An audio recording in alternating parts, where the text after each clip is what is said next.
Namah Vishnu Padaya Krishna Preshtaya Bhutale Srimate Bhakti Vedanta Swami Niti Namane Namaste Saraswati Deve Gauravani Pracharne Nivashesha Shunyavadi Paschatya Deshacharne. I'm planning to speak on one particular topic, so I wasn't going to take a verse from Bhagavad Gita, but if we are to keep it in front of me, then I'd rather not sit above Bhagavad Gita directly. So, are you ready? Recording? Yeah. The topic I'll speak on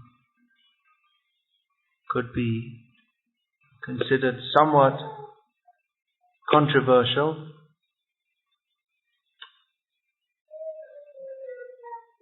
There's always controversy in the world, especially it seems in the religious field even more.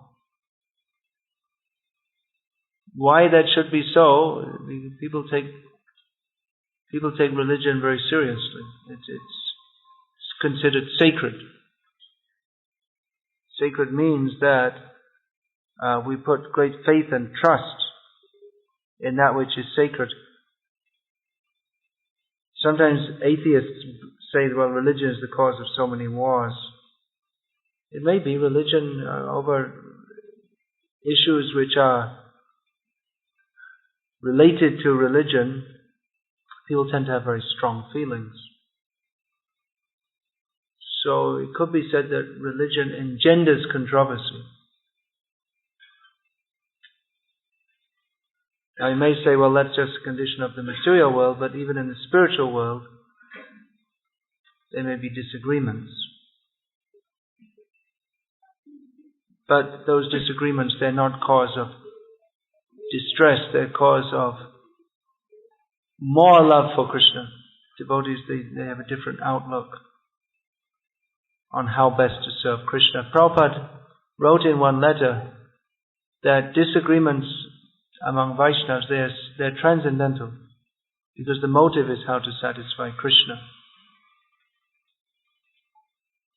So controversy will be there. How we understand it, how do we understand? We can be fanatical. I'm often accused of that, of being fanatical. Fanatical means to approach a topic in a manner in which one considers that I must be right because I'm right. There's no real reasoning in it. There's no philosophical understanding. That is fanaticism. That is dangerous. That is fanaticism that nowadays, again, people are afraid of fundamental religionism.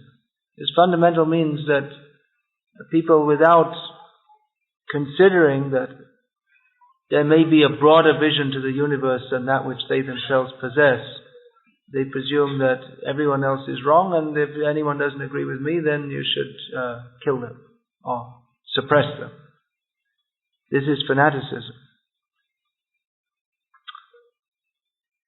Nowadays in the Western world, people are feeling more and more afraid of fundamental Islam.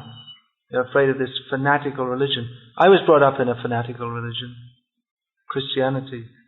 At least the way I was taught is that if you don't believe in Jesus, you burn in hell forever. That's fanaticism. In what we broadly call Hinduism, although we're not fully happy with that term, but we can use it in a general sense. It's understood that also Krishna says that Mamavatmanuvartante Manusha Pata Sarvashaha. That Prabhupada translates this as every person is on the path related with me. Not exactly like that. So we understand that people are on different levels. It's not that only you have to be a Hindu, otherwise you're totally condemned. So that's not fanaticism. That is a more philosophical and realistic outlook. that question I had myself. When I was a child, I was brought up in Christian religion, and I thought that, well, I came to know more about the world beyond the tiny little, the religious world beyond the tiny little spectrum I'd been taught about. Then I realized that in other religions they talk about God also. And there's great saints in various traditions, so it would seem that maybe some Muslims or some Hindus or whatever, they are more saintly and more godly than some Christians. So why should it be that only Christians go to God? And basically what they're saying has so many similarities. So anyway, I was talking about, I got a little digressed there. I was going to talk about a controversial subject. So this is bringing it much closer. Now I'm speaking in a very general way. But when we talk about a particular controversy, then people may start to feel angry, or upset, or confused, or whatever. So the particular controversial issue, it hasn't been a very great controversy, but I heard that when I was here last time, and I think maybe the time before, maybe on 2 visits, that on both occasions I spoke something about how devotees, we don't generally speak on intimate leelas of Radha and Krishna. That should be restricted to a very select audience. It's not for public consumption, or even among those even among devotees in general. We find that Chaitanya Mahaprabhu only discussed such subject matters with, as is described in the Chaitanya Charitamrita, Shardai Teen, 3.5 devotees.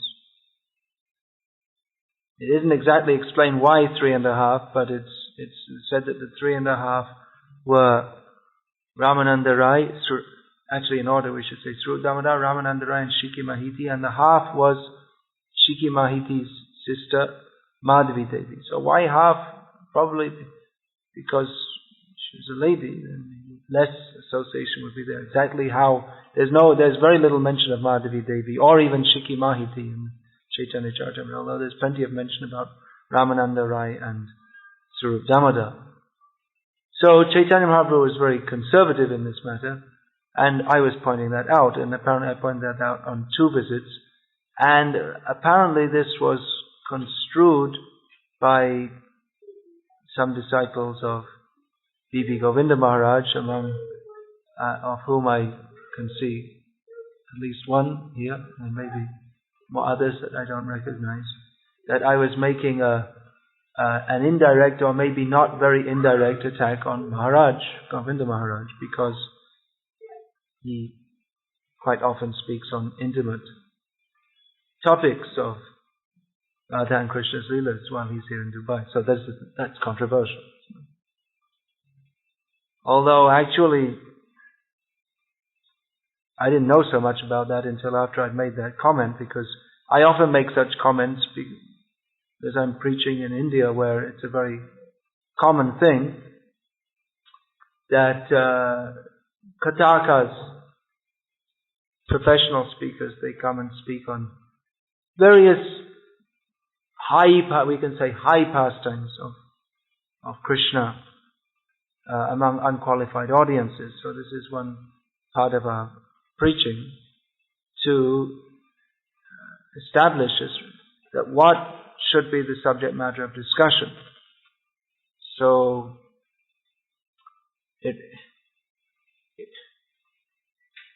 I often say such things in lectures, and having said so here, it certainly wasn't meant as a direct attack on Govinda Maharaj. If I had a personal issue with him on that, I'd speak with him about that, but I understand that some of my godbrothers have done.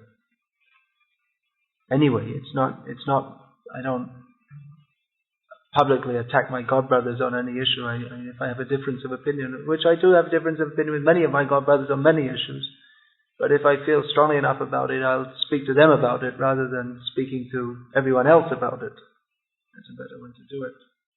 But anyway, it did become seems somewhat of a controversial issue. I don't think such a very big one. I mean, I wasn't pelted with tomatoes when I landed here. But it's an important topic which I feel we should discuss some more. And like I say, I have a difference, what could be termed a difference of opinion with many of my godbrothers on many issues which may surprise you. Because after all, we're all supposed to be representing Srila Prabhupada and our previous acharyas. But on the other hand, there are different personalities, and different personalities means they have different approaches and different outlooks and different understandings. So within certain parameters we have to expect that, and not only expect that but welcome that. It's not that I am a follower of Srila Prabhupada and I am just like a robot because I don't think for myself at all. It's not supposed to be like that. Think for myself means Prabhupada wrote in one letter that the Krishna consciousness movement is meant for creating independently thoughtful people. Which, what does that mean? Independent means not independent of Guru, Sadhu and Shastra. But within the parameters given by Guru, Sadhu and Shastra, there'll be different approaches, different outlooks, everyone's different. That's our philosophy, personalism. That Krishna, he not exactly creates, but we can say he manifests all different jivas, and everyone is different from every other. That is Krishna. That is Eko Bahusyam. One became many. Or one is expanded as many. So every jiva is different. Every jiva is unique and individual. And Krishna enjoys relating with so many different jivas in different ways. We categorize Dasya Ras, Vatsalya Ras. There are different rasas in which devotees relate with the Lord. But within that, these are general categories. And within that, every person is different. And Krishna's whole enjoyment, He's the supreme enjoyer. He enjoys relating with every jiva in a somewhat different way. Of course, there are parameters also. There are also jivas who reject Krishna. Namang Dushkrino Mudha Prapadyante Naradamaha Maya Parita Jnana Asarang Bhavamashitaha. So those who are rejecting Krishna, they do not give pleasure to Krishna. So it's not that everything is bhakti. That's not true. There is bhakti, there is pure devotion, there is mixed devotion, that mixed with the modes of material nature, and there is artificial or false devotion also. That which may appear to be like pure devotional service, but which isn't. That's also dangerous. Now another disciple that I recognize of V.P. Govinda Maharaj. Okay. So, all these topics have been presented by Rupa Goswami in his Bhakti Rasamrita Sindhu, which Prabhupada translated as the Nectar of Devotion, and subtitled it The Complete Science of Bhakti Yoga. In other words, Rupa Goswami, he has presented devotional service in a systematic manner. Devotional service means, or devotion to Krishna means, the flow of the soul's love towards Krishna, which is expressed in various forms of service towards Krishna. So it may seem that a systematic approach is antithetical to bhakti. Why don't we just love Krishna?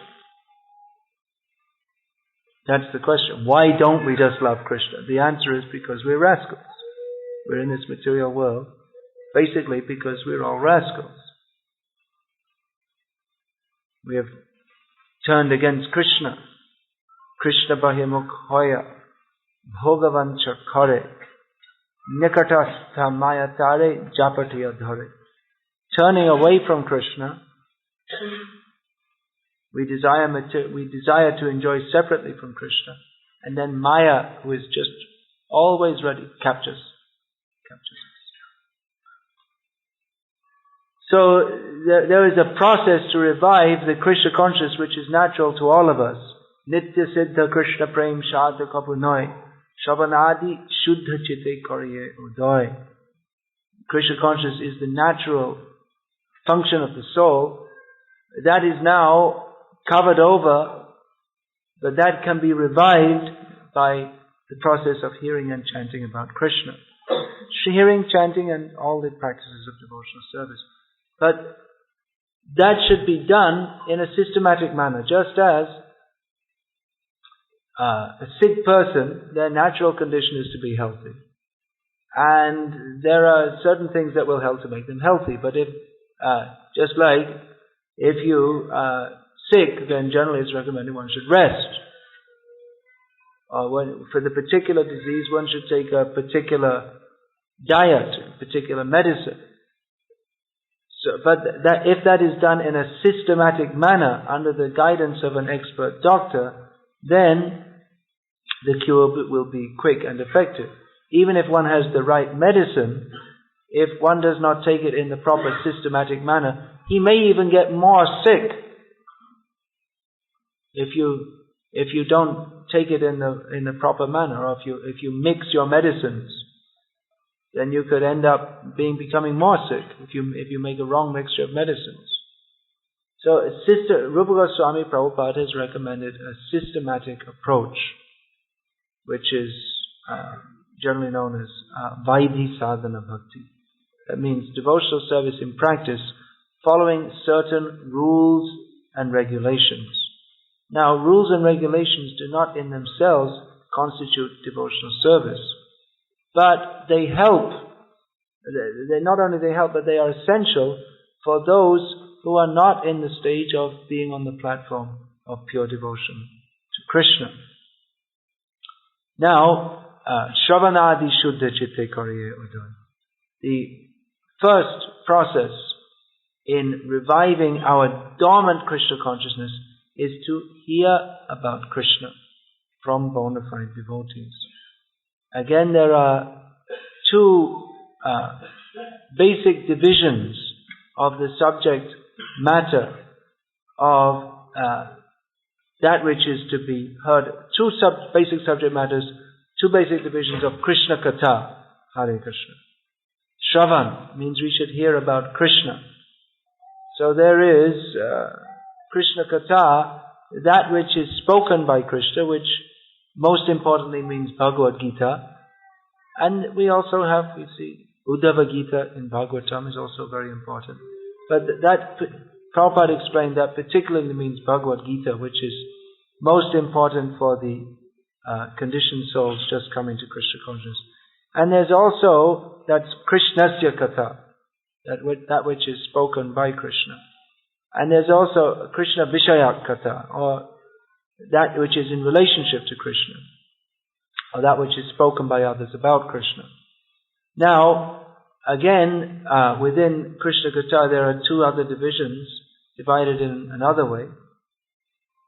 That is alluded to in Srimad Bhagavatam. And the Srimad Bhagavatam describes Bhagavat Tattva Vijnanam Mukta Sangasya Jayate.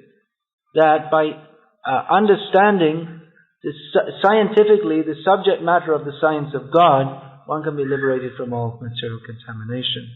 Also in the beginning of Bhagavatam, it's described that this is a book of Rasa, Bhakti Ras.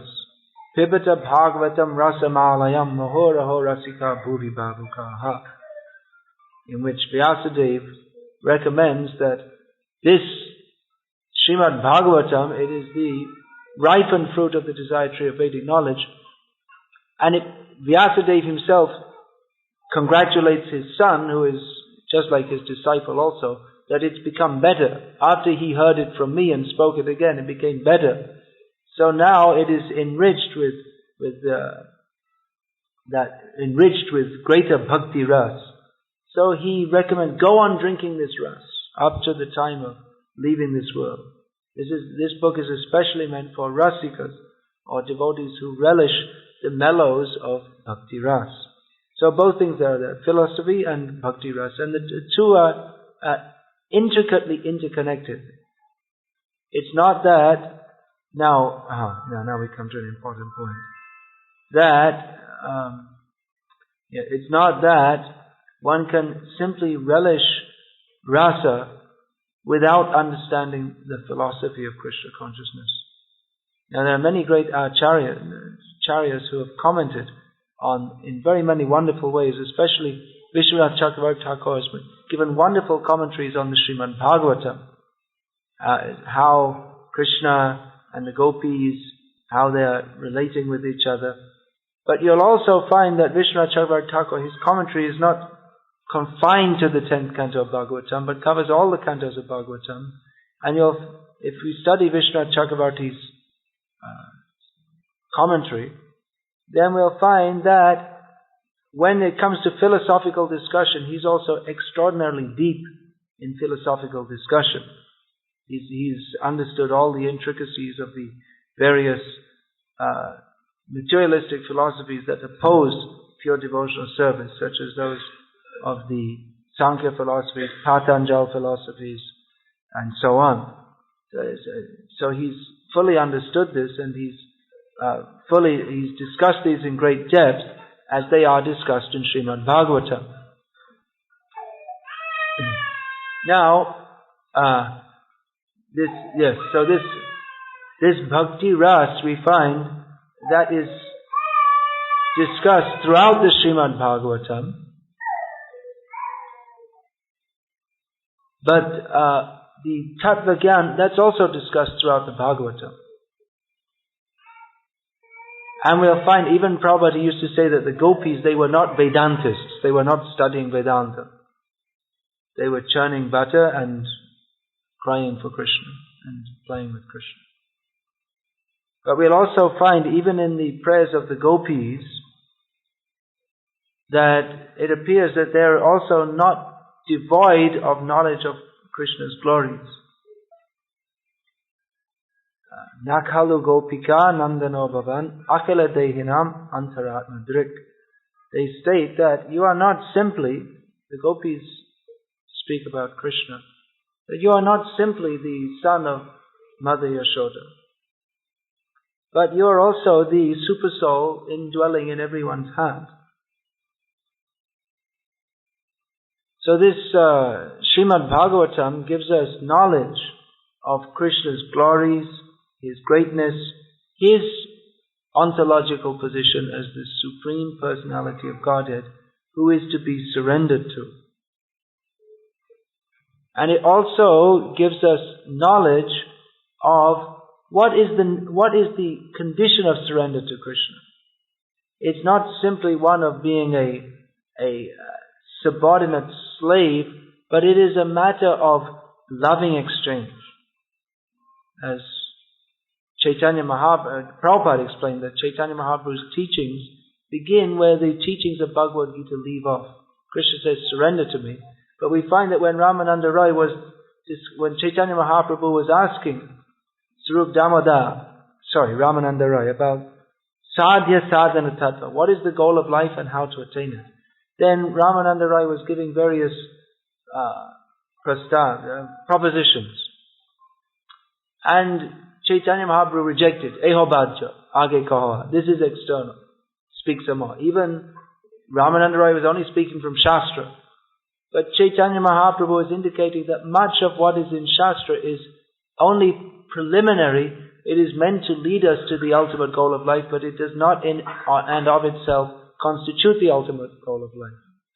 So when Chaitanya Mahaprabhu asked Ramananda Roy, what is the goal of life and how to attain it, then the first thing Ramananda Roy replied is that Vanashramacharabhata Purushena Parapuman Vishnur Aradyate Pumsam.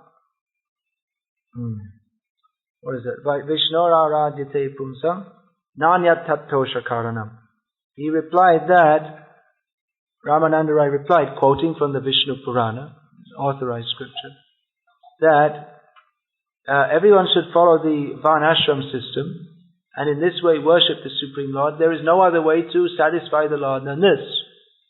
It says, Nanyat Tato Shakaranam. There's no other way to satisfy Him but this. But Chaitanya Mahaprabhu immediately rejected, Eho Bahya. Aage kaho. This is external, speak some more. It's from Shastra. Chaitanya Mahaprabhu said, no, I don't accept this. So how is this to be understood? Because Chaitanya Mahaprabhu, he wanted to hear and understand. He was pushing Ramananda Roy to come to the point of explaining what is the actual essence of life. What is it that Shastra is aiming at, teaching us?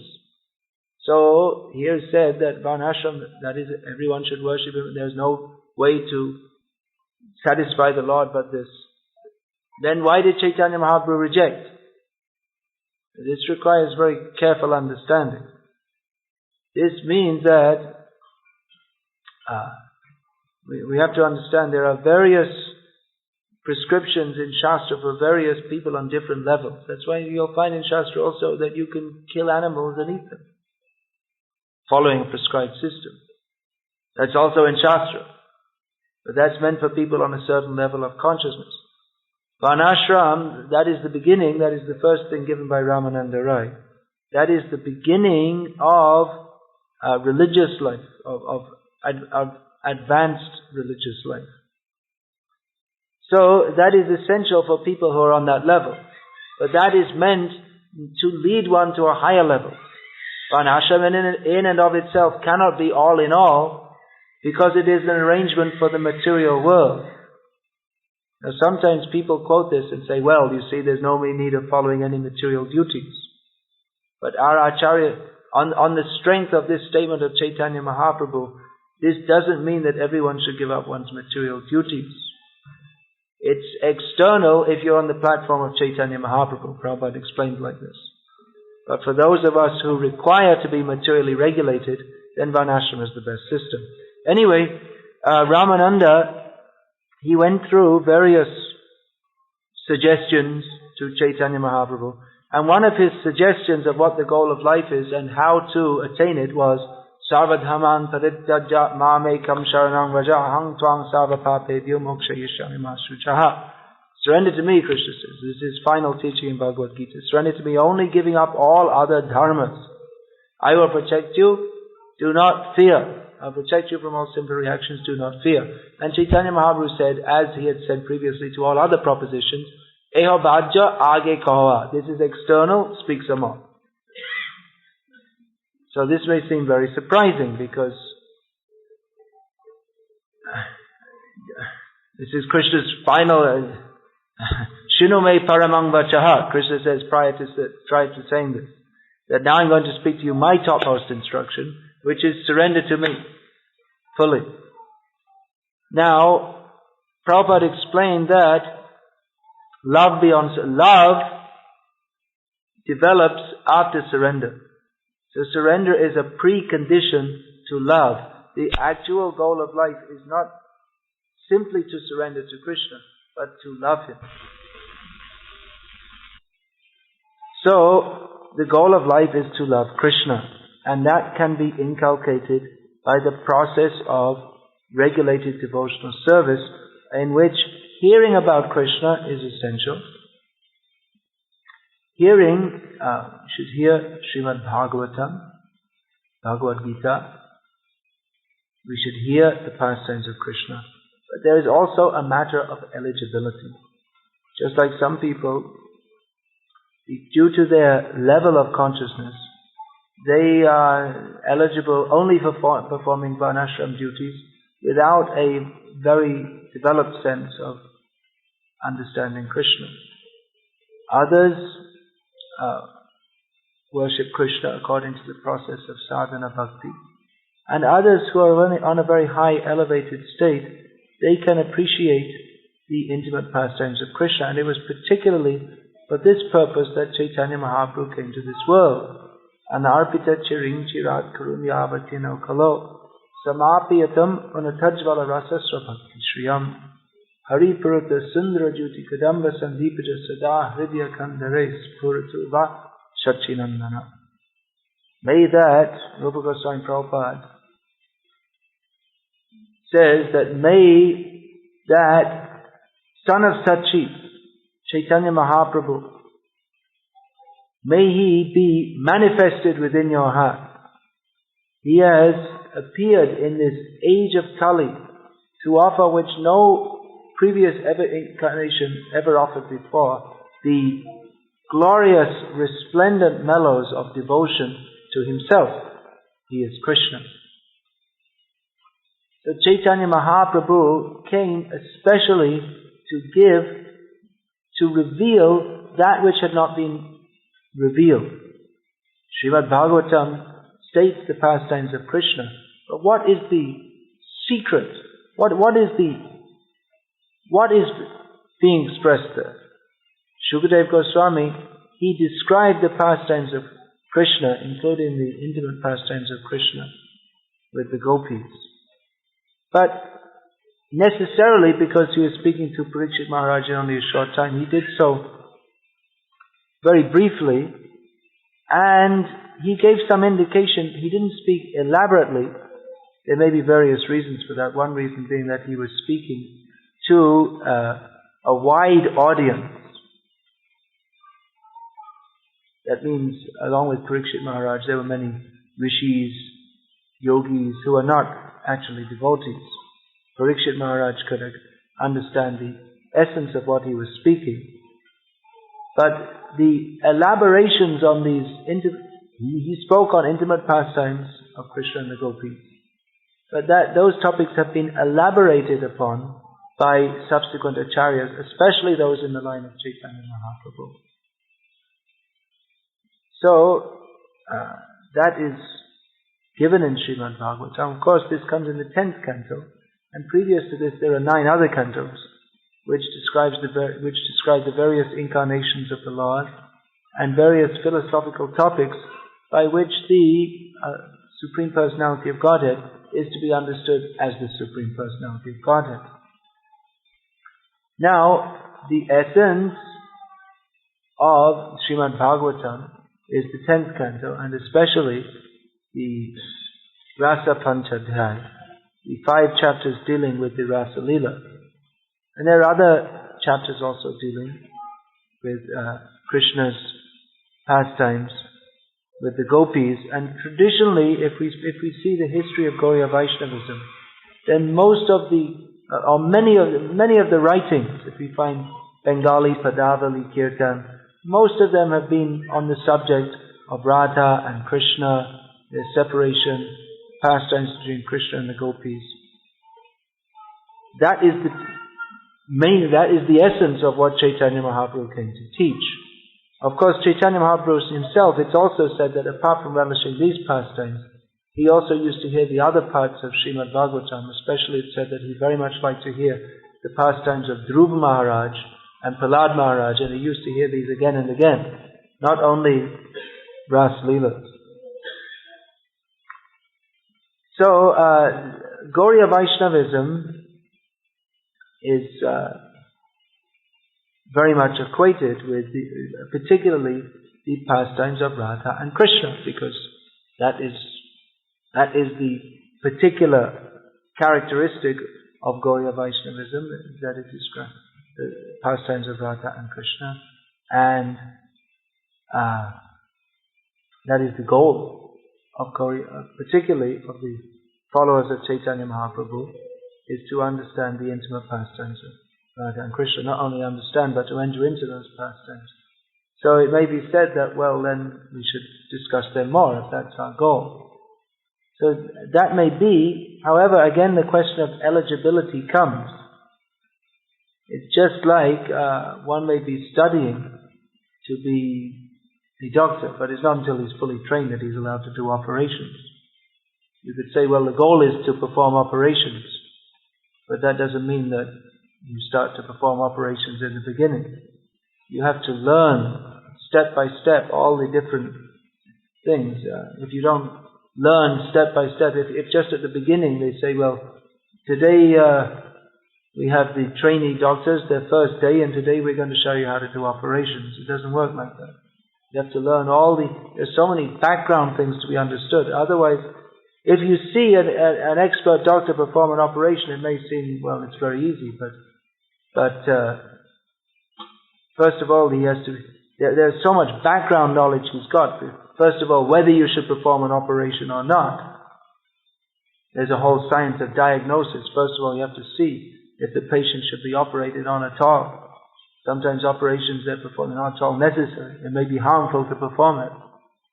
So it requires so much training and background knowledge before one is allowed to practice as a doctor. Because even though the goal is to practice as a doctor, if one does so in an inexperienced stage, then he is liable to cause more harm than good. He's supposed to be doing good to others, but he may, even with good intentions, and he may say, well, the actual goal is to perform operations if you're going to become a surgeon. Then, but at the same time, you have to understand you just can't rush into being a surgeon. You have to take it step by step and be trained. So in the same way, especially our recent acharyas, I'm particularly referring to Bhakti Siddhanta Saraswati Thakur and our own Srila Prabhupada, they have been very cautious in this matter of speaking lila katha. And actually, as I said, even Chaitanya Mahaprabhu himself, he was very cautious in this matter. He would only discuss these matters very intimately with 3.5 devotees. Now, traditional Gauriya Vaishnavism, that gave so much stress to this intimate lila kathas. But what had happened was in the course of time, due to stressing only on this side and not giving guidance, gurus in the tradition, in the generations following after Chaitanya Mahaprabhu, they would tend to stress only on lila kathas, but not on understanding basic philosophy or even basic moral principles. And as a result, of course there may be so many other factors, but as a result, the very condition of Gauriya Vaishnavism had become actually extremely contaminated, because the tendency to misunderstand is very strong. I recently, just in the last few days, had a couple of examples of this in my own personal life. How people tend to misunderstand, and then misunderstandings get propagated.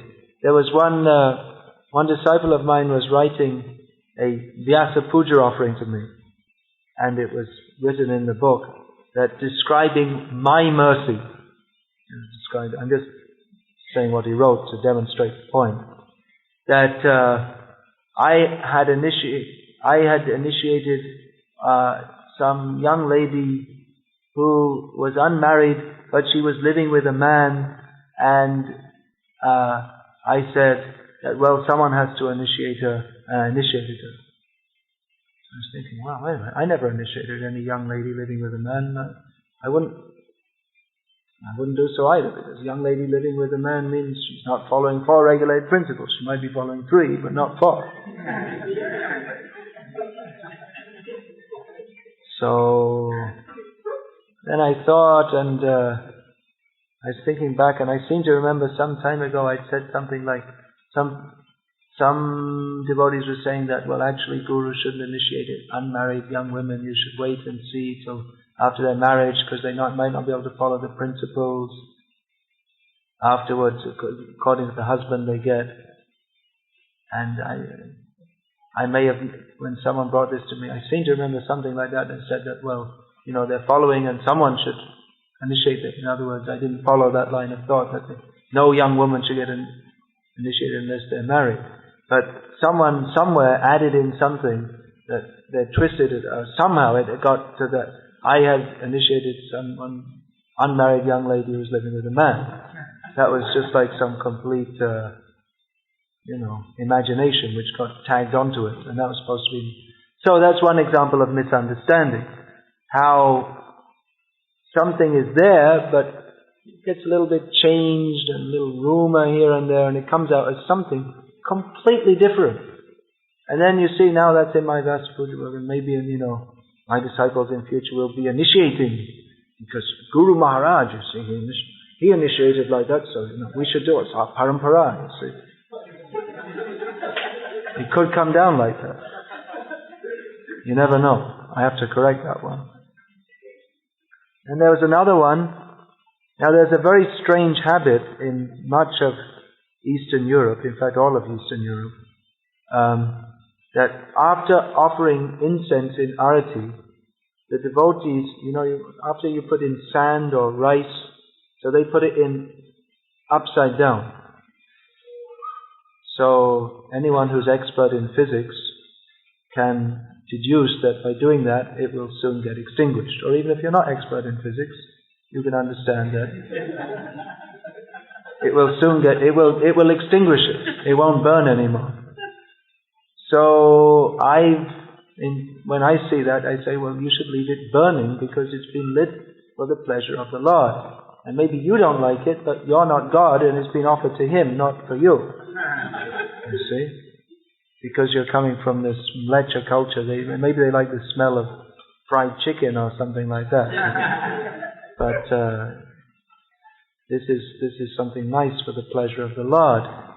So then someone wrote to me and said that I heard that you had said, referring to me, that if you extinguish the incense after it's been offered to the Lord, then it ceases to be prasad. No, I didn't say that. So they're asking me for an explanation of why that is. Asking in a very submissive manner, not challenging me. But I never said that. I just said you shouldn't extinguish it. You should let it burn. But then it came out that. So these are just two examples of how things tend to get twisted, and misunderstandings can come very easily. One thing is because people don't listen very carefully. You should listen very carefully. Try to understand what is being said, and not add anything with our imagination. Don't add, don't subtract. Adding means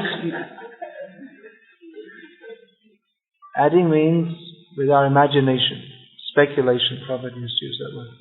Subtract means that we don't listen carefully and we miss some point. Maybe when we miss some point, then we add in some point of our own to make it up. But that's not the process. We should hear very carefully, try to understand.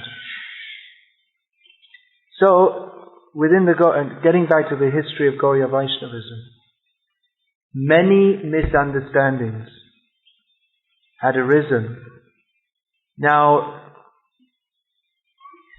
this appears to be because mostly the gurus, they were only speaking on lila kathas, but not giving basic instruction in Bhagavad Gita, basic instruction in proper philosophical understanding. So, without very rigid philosophical understanding, if we hear how Krishna is dancing with the gopis and so on, we may think, well, Krishna is God, He's very sacred, He's very wonderful and all this and that. But without hearing how Krishna is the Supreme Personality of Godhead, our tendency will be to misunderstand that this is something mundane. Actually, there are so many different misunderstandings about the intimate pastimes of Krishna. Or people misunderstand their own mundane sentiments towards their wife or whatever to be equal to that of, to be the same as that of Krishna with the gopis. So many misunderstandings came out, and I'm very much simplifying it now, but there's many different factors involved. But due to lack of philosophical understanding, plus misunderstandings being preached, deviant philosophy being preached, Gaudiya Vaishnavism had descended to the level of some kind of excuse for illicit sex. Yeah, it was a common thing that people, well, Krishna, he was having so many girlfriends, and we're followers of Krishna, so we should also have. That was the condition of supposedly Vaishnava society in the middle of the 19th century.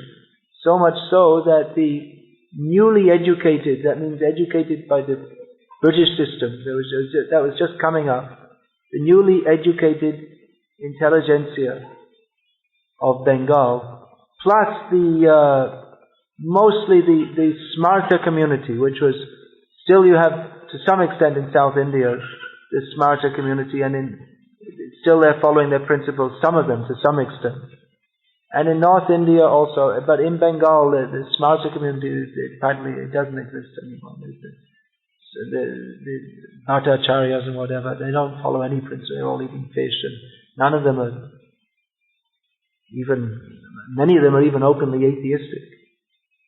But at that time in Bengal, the smarter society was very strong also, and they abhorred the Vaishnavism. Oh, what's simply an excuse for sex. Simply an excuse for a very low, degraded kind of lifestyle in the name of religion. Because in those days,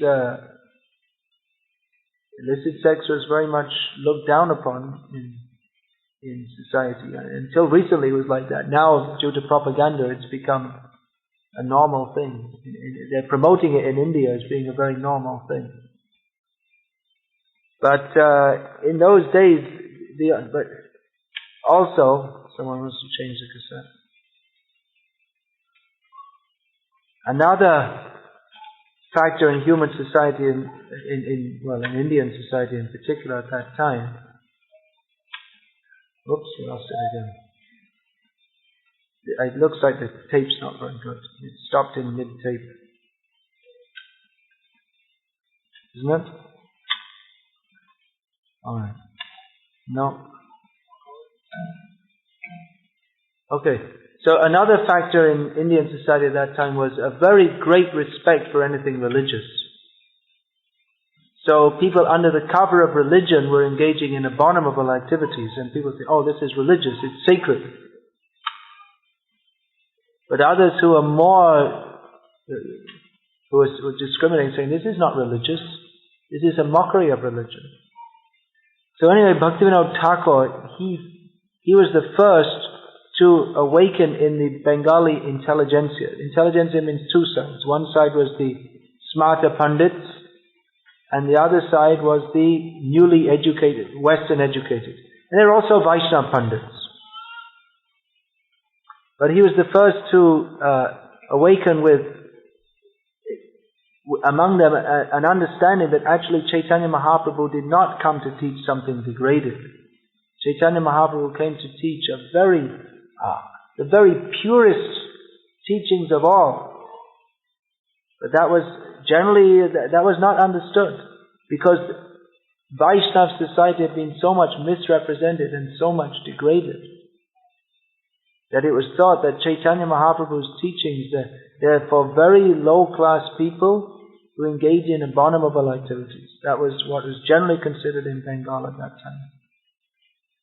So Bhaktisiddhanta Saraswati Thakur, he took up the same mission of Bhaktivinoda Thakur, but with a sledgehammer, very strongly preaching. Now, at that time in Vaishnava society, I'm going in a little detail here, it's a very, very big topic. But most of the Vaishnava initiates, they would be told at the time of initiation, and initiation was also something very cheap, generally. At the time of initiation, they would be told, this is your Swarup Siddhi. That you are such and such a gopi, this is your name. You are 11 and a half years old. This is the color of your dress. This is your service. And they would give you the Guru would tell you some identity that is supposed to be you, and you're supposed to meditate upon that, and then you become like that. So this Siddha Pranali, as it was called, that was given to people they would just come to a guru, teach me about spirit. I want to be a disciple. And then immediately, you're a gopi in Vrindavan, and this is what you do, and this and that. No basic teaching. And even people, they might not be even following, 4 regulated principles. Fully entangled in material life, and all of a sudden they're told this is your perfect position. Unrealistic. There was no method to bring people bring aspiring devotees from the situation of being, now I'm entangled in material life, but I want to be a Vaishnava. Okay, here you are. You're a gopi, and meditate on that and become a gopi. Unrealistic. First of all, you have how to overcome the anartha nivritti, how to become free of lust, greed, anger, illusion, envy, jealousy, all these things. If in the state of being full of kam, krodh, lobh, moha, mada, adi, abhishta, shabna, chere, kishe, pabe radha krishna, Bhaktivinoda Thakur said. Unless we give up all these contaminations within the heart, then how can we attain to Radha and Krishna? It is not feasible, it is not realistic. So, Bhaktisiddhanta Saraswati Thakur especially, he rejected outright the whole system of so-called Vaishnavism which was going on at the time, which was just based on hearing lila kathas and imagining oneself to be on the topmost level of spiritual realization without any understanding of basic Vaishnava philosophy, and without even stressing the need to follow basic sadachara, moral principles, vegetarianism, not smoking, and things like this. So Bhaktisiddhanta Saraswati Thakur, he actually, sometimes with a select group of disciples, he would allude to what we could call some higher pastimes. But he said once when he was at Radha Kund, he said that those who have been chanting Hare Krishna for 12 years or more, or 20 years, they shouldn't always remain within the lowest stage. They should come up and try to understand these leelas. But at the same time, that is not meant for speaking to newcomers or persons who are not trained in Vaishnava philosophy. Not only not trained, but there should be also some actual level of advancement. If one is entangled in material attachments, then it's not possible to realize, even if you hear, it's not simply by hearing that one can realize and understand these very high topics. Rather, the tendency will be to misunderstand. Therefore, our recent acharyas, Bhaktisiddhanta Saraswati Thakur, Bhaktivedanta Swami Prabhupada, they have their presentation to the public, to individuals, and to their disciples, has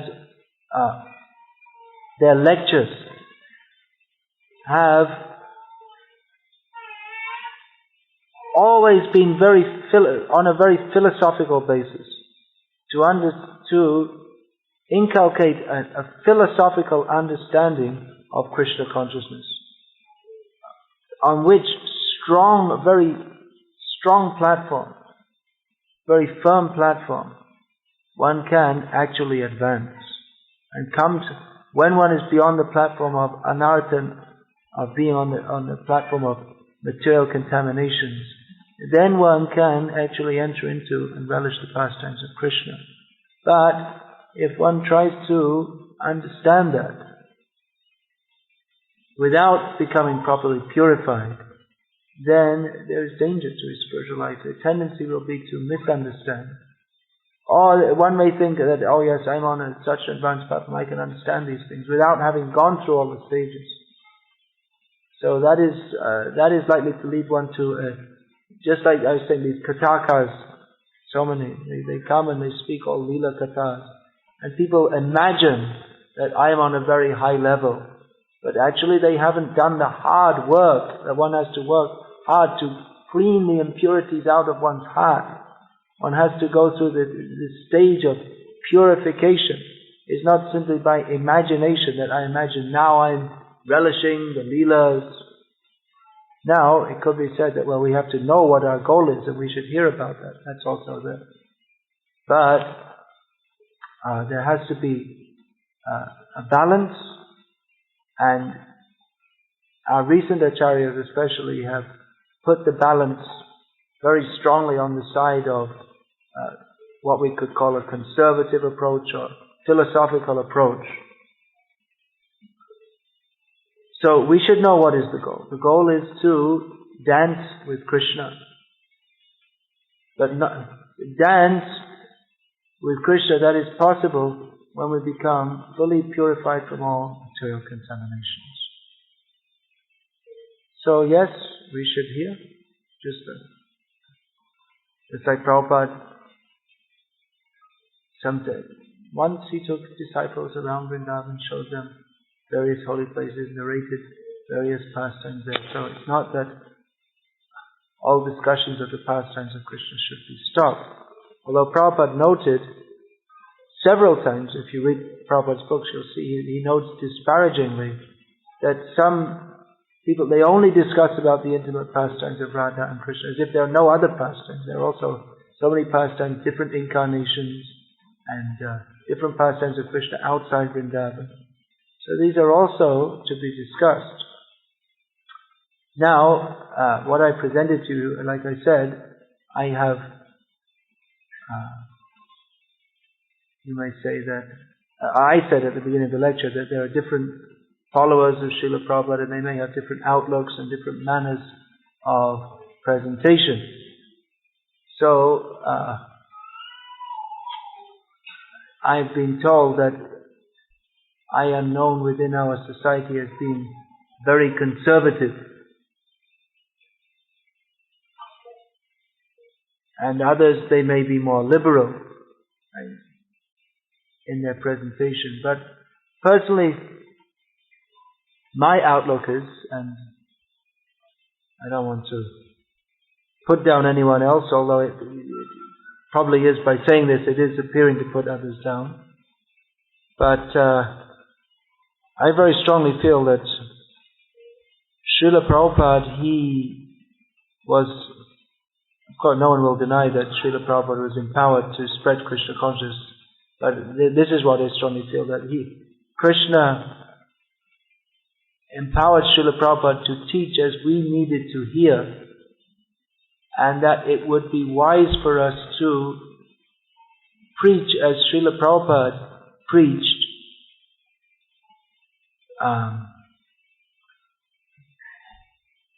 Now it may be said that, well, now it's Prabhupada, he passed away from our vision in 1977 and now it's 25 years and more on. So maybe now we should discuss some higher topics. That's possible discussion, that's possible. But among those who have been chanting for 25 years, I would think that is more suitable rather than those who are just coming newly. So yes, I'm conservative, and yes, my outlook may be different to others. So I'm not saying that this point should not be discussed, but in public, I find that Prabhupada, he didn't do so, and I would prefer to err on the side of caution. We could go one way or the other way, but I would personally think that it's more favorable for the gradual development of devotion of those who are coming newly, and coming newly means we've all been in this material world for millions of lifetimes anyway, so we're all new. But to understand what is the philosophy of Krishna consciousness, that doesn't mean it's something dry. Understanding about Krishna is always very sweet. It doesn't mean we should not, certainly doesn't mean we shouldn't discuss the pastimes of Krishna. But we should do so cautiously and not only hear about Krishna's pastime or Krishna's Vrindavan pastimes. Even if we're to discuss, we can discuss other pastimes also. But that also in a philosophical light as presented by our acharyas. Otherwise the tendency to misunderstand is very strong. So these are the words of caution that I wanted to exercise, and like I say, I'm one among many God brothers, and all are following Srila Prabhupada. We hope all are following with great sincerity. We hope that after so many years in Srila Prabhupada's service that doing with sincerity, there may be different outlooks, but and as I said, it's a controversial issue.